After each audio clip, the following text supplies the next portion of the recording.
Hello, jak się masz? Welcome in the next episode of Adventure Bikes Company on tour. We have Kinga Tanajewska with us, better known as Own Her Bike.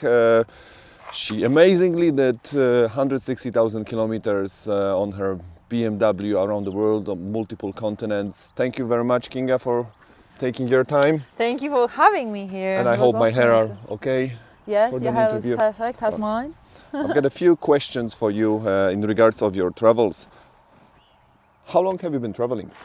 I've been on the road for 7 years. So far I've covered Australia, Asia, Europe, Africa, North America. My round the world bike is at the moment in the States. This is just this is holidays for me. I teamed up with BMW here, so I'm riding here in New Zealand this 850 Adventure GS. So that's why I'm here just on holidays, just 6 weeks holidays. You know what I mean?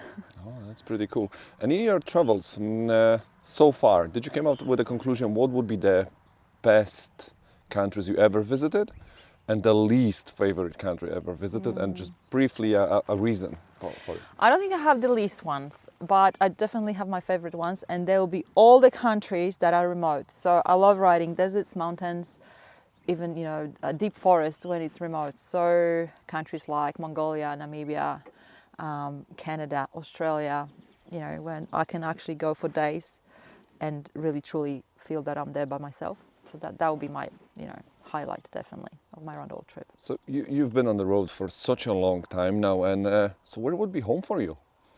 Home is everywhere. People ask me, where are you from? Like, how much time you have? So I'm originally from Poland, but I immigrated to Australia. I lived there for 12 years, and now I'm 7 years on the road. So I feel like I'm, from everywhere now. And with your travels in the last 7 years, what brings you the biggest joy?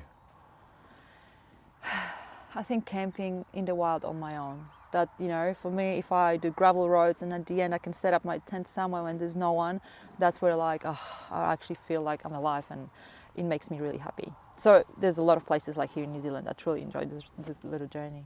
But the most remote country, in your opinion, would be?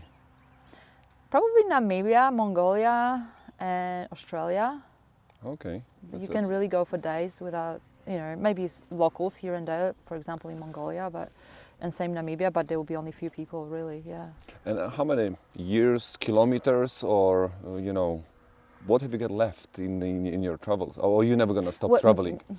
I don't know about that, but I still have South America to do, so that will take me 3-4 years, and then we'll see. I always say I'm gonna keep traveling for as long as I can afford it, and it makes me happy. So I'm really happy to be on the road. Riding solo through the world gives you really unconditional freedom, and I think I'm quite addicted to this freedom. Okay. And then, with all your extensive knowledge and experience, what would be the advantages and disadvantages of living on the road? I don't think there's any disadvantages.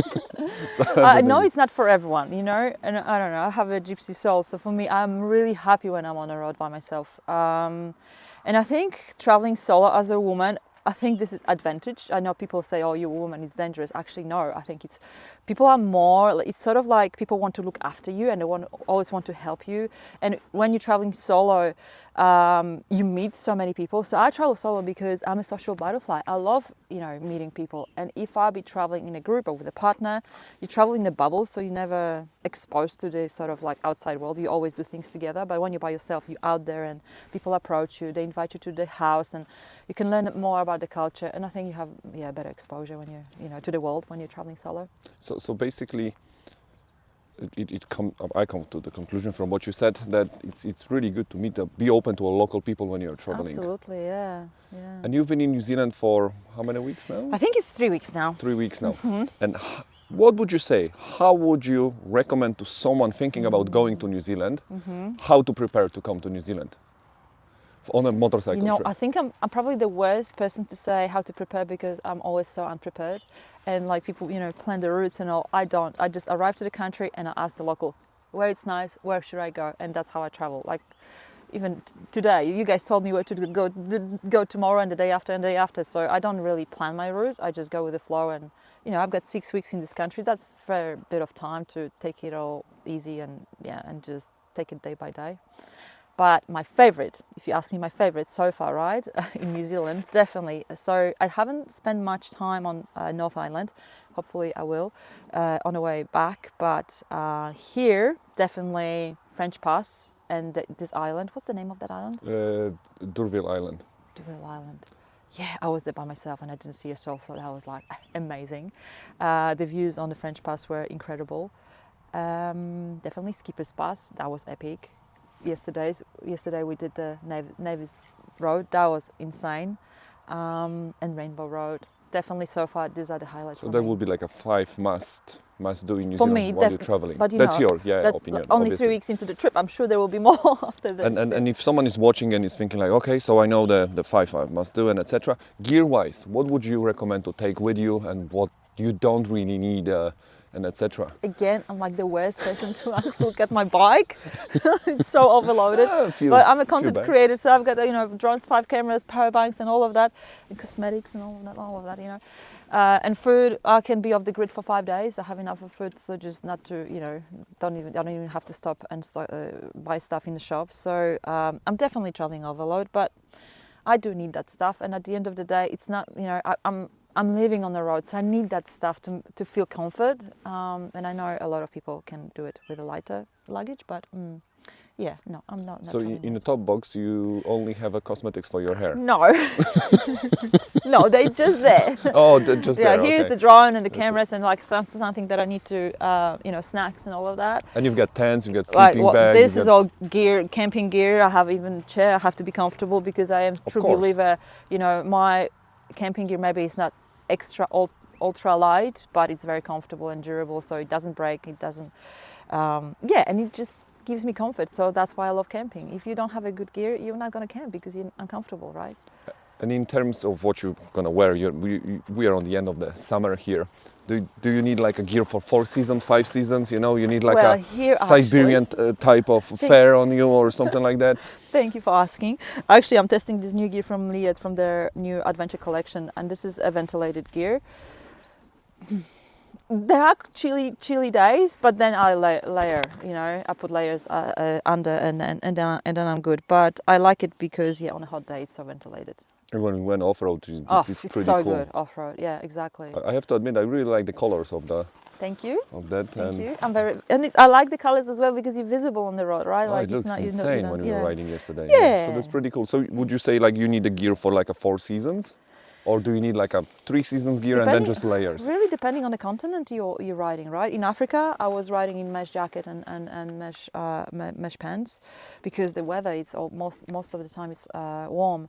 In the States, Canada, Alaska, I would have the gear that it's not it's not mesh. It's nicely ventilated, but I would have a layer under to make it waterproof. So it was a little bit warmer. I don't go for super warm gear because I always chase the sun, so I'm always riding most of the time in nice weather. So and then you put your thermals under. So I think layering is a good thing. You can always strip it, right? Yeah, but if you have Gore-Tex gear that is sealed and in waterproof, and then you're riding on a hot day or off-road. And the sun here can be a little bit, harsh, and then you can feel it even with 20 But degrees. I think it's such a personal choice. Everyone's got different preferences and needs. So absolutely, but it's great to hear from someone who actually ridden quite a few kilometers on a few different weather conditions and a few different continents. So you've got like an average basic like I will need that stuff over there for that kind of riding. And then just coming to the conclusion, in all your experience in riding, where would you place New Zealand so far? Oh, definitely, up the top. In the motorcycling world. Yes, there's so much riding and people are so nice. The culture here and the scenery, everything. It's so easy to ride New Zealand. It's so safe and just so enjoyable. Just the scenery is insane. And I think people are making the country so special because of the culture, because of they're so open. It's so easy to talk to Kiwis or even tourists. Everything is it's so easy to make friendships in this country. So definitely, I would recommend New Zealand to everyone because it's a special little country. And if you, in the last few words, if you can summarize, if for someone who's thinking about coming to New Zealand on a motorcycle, but he's like, I don't know, maybe it's too far, maybe it's this, maybe it's that, what would you say to them? Oh, definitely do it. I mean, it's expensive, right? Because it's so far away. Same like going to Australia, it's to bring your bike, you have to have carnet de passage. So I think it's better to rent a bike here than dealing with all the dramas of shipping, and the bike needs to be spotless because the customs are so strict on it. Biosecurity, yeah. So definitely, I think renting or maybe buying a bike and, you know, exploring it and selling it before you go. For Australia and New Zealand, that will be the case if you're only coming here for a trip. Yeah. Awesome, brilliant. Thank you for taking the time. Thank you having for a having chat me. with us. I had a wonderful time with you guys. Thank you so much. We had as well. Thank you.